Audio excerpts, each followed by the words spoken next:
Hello dear friends, this is Pastor Mark coming to you once again with an introduction for another book.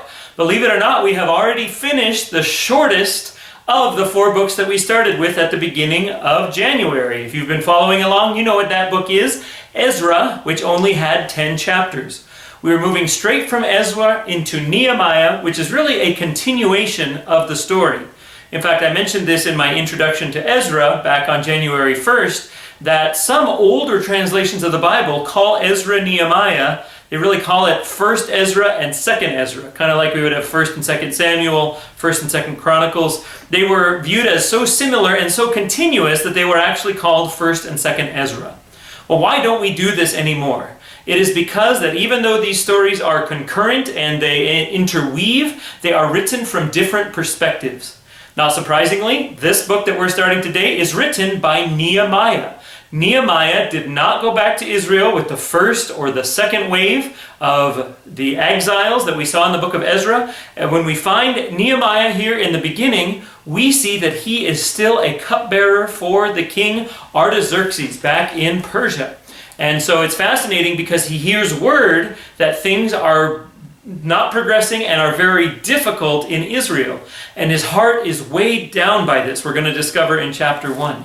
He nervously but prayerfully approaches the king with the burden that is on his heart, and the king gives him permission to take more people and take more resources and get about the business of rebuilding not just the temple. We've seen the temple and the altar built and the sacrifices have started again, but this is about the broader city. This is about bringing the society back to some semblance of normalcy. So we are going to discover as we go through the book of Ezra that it is a useful book and it is an insightful book. In fact, when I was at my previous church in the Low Desert, the team of elders read through a leadership book. It's called A Leader After God's Own Heart, and it follows through the process of the book of Nehemiah, seeing how Nehemiah led his people. So praise the Lord, Ezra does have some success in his request, and he goes back to Israel, and we're going to see him in chapter 8 meet up with Ezra, and then the both of them are ministering together in different tasks, but both fulfilling the will of the Lord. So we encourage you to please read with us as we continue on this important chapter in Israel's history, bringing them back from the exile, which was a punishment from God for their many generations of unfaithfulness, but it brought back the society of Israel in its homeland to the place where Jesus visited it in the New Testament. Obviously, Israel did not have the same degree of freedom when Jesus came as it did in the glory days. There were Roman occupiers at that point, but this book is an important stepping stone to getting the society back to where it was when Jesus came.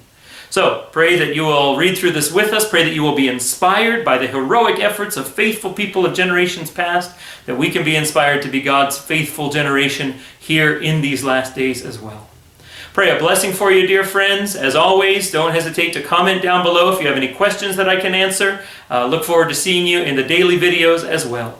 Take care, dear friends. Bye.